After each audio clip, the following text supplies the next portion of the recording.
The following is a non-profit fan-based VA dub. Percy Jackson and the Olympians was created by Rick Riordan, and the graphic novel was adapted by Robert Venditti. Please support the official release. Give it back! Return what is mine! Stop it. Stop fighting. Come down, little hero. Come down. No!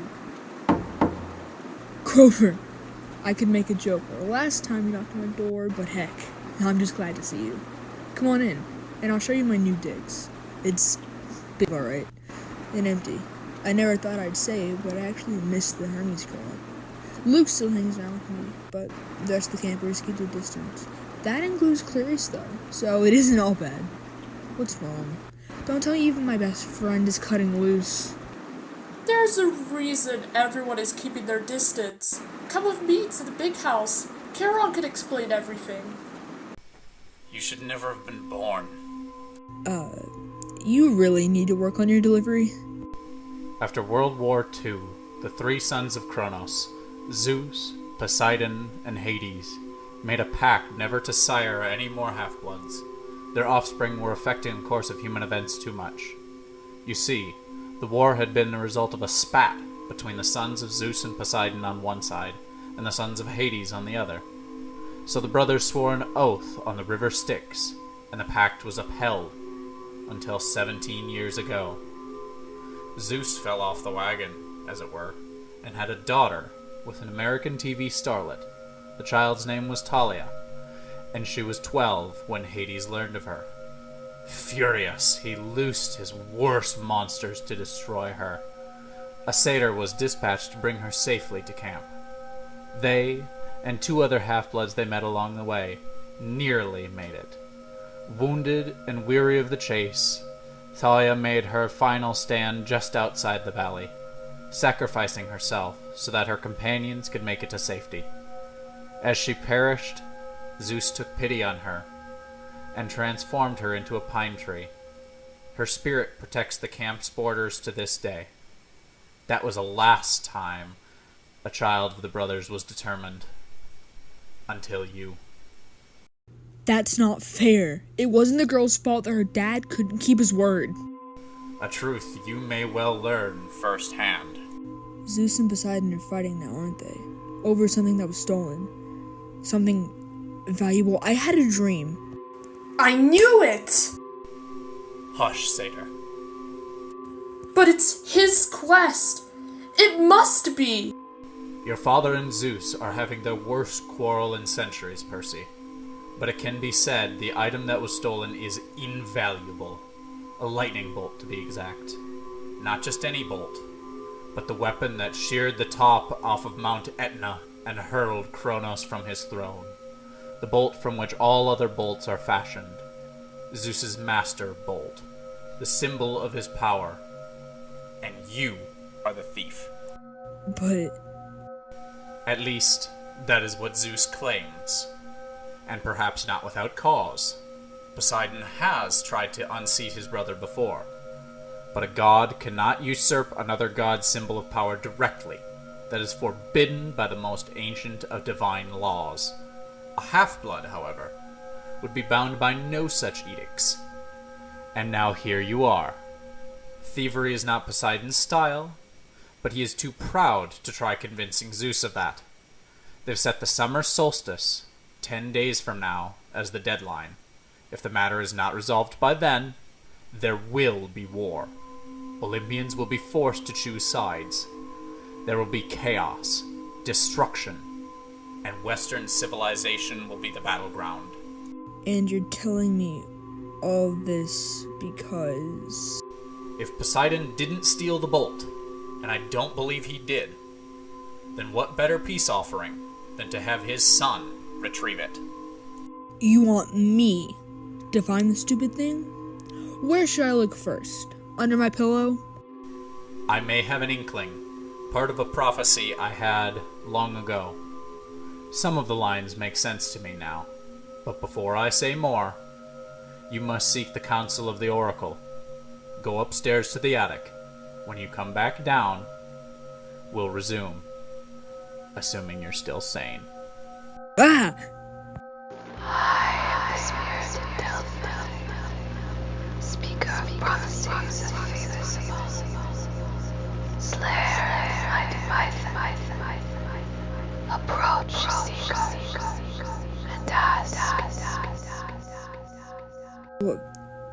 What is my destiny? You shall go west and face the god who has turned. You shall find what is stolen and see it safely returned.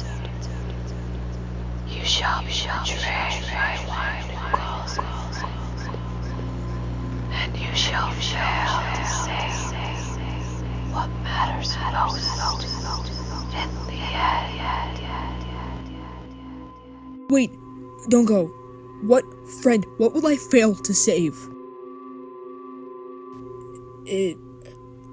She said I would go west and face the god who was turned. I would retrieve what was stolen and see it safely returned. I told you he was the one. It is crucial that you tell me everything. Was there nothing more? Very well, but know this. The oracle's words often have double meanings. The truth is not always clear until events come to pass. So, who's this god in the west? Someone who has been unhappy with his lot since the world was divided eons ago. Someone who hates his brothers for forcing him into an oath that both of them have broken. Someone whose kingdom would grow powerful with the deaths of millions. It can only be Hades. Wait, what? Remember that Mrs. Dodds was a fury. They obey only the Lord of the Dead. There must be a spy in camp as well. Someone to summon the Hellhound from inside our borders. It seems Hades would very much like to kill Percy before he can clear his father's name. I don't pretend to understand why he has chosen this moment to pit his brothers against one another. But one thing is certain. Percy must go to the underworld to find the Master Bolt and reveal the truth. I don't suppose I can count on any Olympian backup. The gods cannot cross uninvited into each other's domains. But half-bloods can go anywhere, and no god can be held responsible for their actions. The decision to claim you is a risky gamble, but Poseidon is desperate. Your father needs you, Percy. In other words, he's using me. Do not judge him too. He has his reasons. I have mine. So what now? I grab a shovel and start digging my way into the underworld? The underworld, like Olympus, moves from age to age. Today, you'll find its entrance at DOA Recording Studios in Los Angeles. OA? Okay, that actually makes sense. You may take 2 companions for your quest. Mr. D has decided to give Grover a chance to redeem himself as your protector, if you will have him. All the way, G-Man. I won't let you down. No time to waste, then. I've already taken the liberty of having your bags packed. Now follow me. The 3rd member of your party awaits. If you and Goat Boy are gonna save the world, I'm the best person to keep you from messing up, Seaweed Brain. Just try not to, use me as bait this time. No promises. Wait up. Just wanted to say good luck, and I thought maybe you could use these. These came in handy during my quest. Maya. Awesome. A lot of hopes are riding on you, Percy, so just kill some monsters for me, okay? I'll do my best. And thanks, Luke. I can't use these, can I? He meant well, but taking to the air would not be wise for you. That is Zeus's domain. Hey, Grover. Want some magic shoes? For real? You'll remember this item from your encounter at the museum. Its name is Anoxlismos. Riptide. Maya! That is indeed the translation. Your Greek is coming along nicely. Uncap it. Celestial bronze, Deadly to monsters, but perfectly harmless to humans. They aren't important enough for the blade to kill. Unfortunately, half-bloods are twice as vulnerable. You can be killed by either celestial bronze or normal weapons. Good to know. Maya! Chiron, Never mind that, child. Too many times I've said goodbye to my charges, and I have yet to acquire a taste for it. The driver will take you as far as the city. After that, you must venture alone. Godspeed to you all. Manhattan, June 11th. 10 days until the summer solstice, when the trio will be lauded as heroes. 30 minutes later. 3 Furies in an exploding bus? This is not a good start. Does anyone even know where we are? You said monsters are dispelled for a lifetime. I said if you're lucky. Obviously you're not. I liked Mrs. Dodds better when she was a maths teacher. Note to self, next time we're attacked by Hades' torturers, someone grab our backpacks before we make our getaway. Tin cans. I left a perfectly good sack of tin cans. I'm sorry for getting you mixed up in this dumb quest. It's my fault you're even here. Percy, I begged Mr. D to bind me to you. Bringing you back safe for this quest is the only way I'll ever get my searcher's license. License to search for what? Not what? Who? The great god Pan, lord of the satyrs and protector of all the wild places of Earth. He disappeared 2,000 years ago, and ever since, the bravest satyrs of each generation have pledged their lives to finding him. My father was a searcher, and my uncle, but it will be different for me. I'll be the first searcher to come back alive. Hang on, the first? You mean every satyr that's gone off to find Pan has died, and you still want to go? The belief that he's out there somewhere is all that keeps us satyrs from despairing when we look at what humans have done to the world. You're not selfish, Percy. How did... Satyrs can read emotions. That's how I know that you didn't take this quest to save the world. You took it to get payback for your mom. Satyrs' emotions must work differently than humans because you're only half right. I couldn't care less about what my dad thinks. He never cared about me. You take first watch. I'm going to get some sleep. The little hero. Too weak.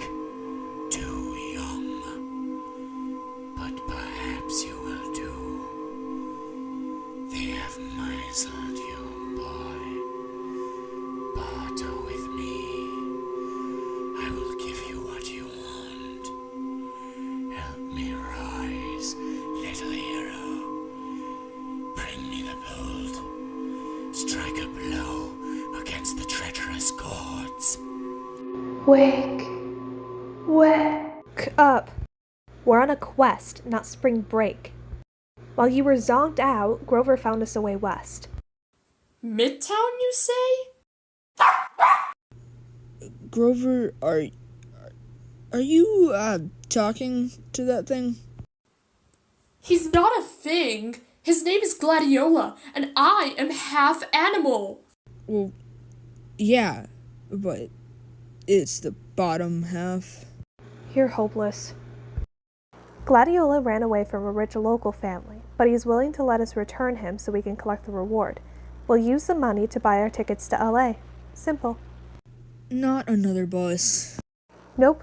There's a train station a half a mile down the line. Gladiola says the westbound train leaves at noon. Just east of St. Louis, June 13th. 8 days until the summer solstice, an Olympian battle royale ensues. Did you... Centaurs. Except for Chiron, they're all pretty wild. I don't get it. Grover and Mrs. Dodds were in disguise. Okay, but how come nobody notices other stuff? 3 Furies on a bus full of passengers ought to be a front page news. Even in a place as weird as New Jersey. Missed. Obviously it gets missed. What I'm asking is... Not missed with an ED, seaweed brain. Missed. ST. The Iliad is full of references to this stuff. Whenever gods or monsters mix with the human world, they create mist. It doesn't affect half-bloods, but it makes mortals see things differently than we do. Keeps them from going nuts. Oh, well, mist? That makes perfect sense. We've arrived at St. Louis Station. There will be a 3-hour layover before departure to points west. Where are you going? It's been 5 years since I've been outside of camp, so I say we do some sightseeing. Wake up, Goat Boy, and follow me.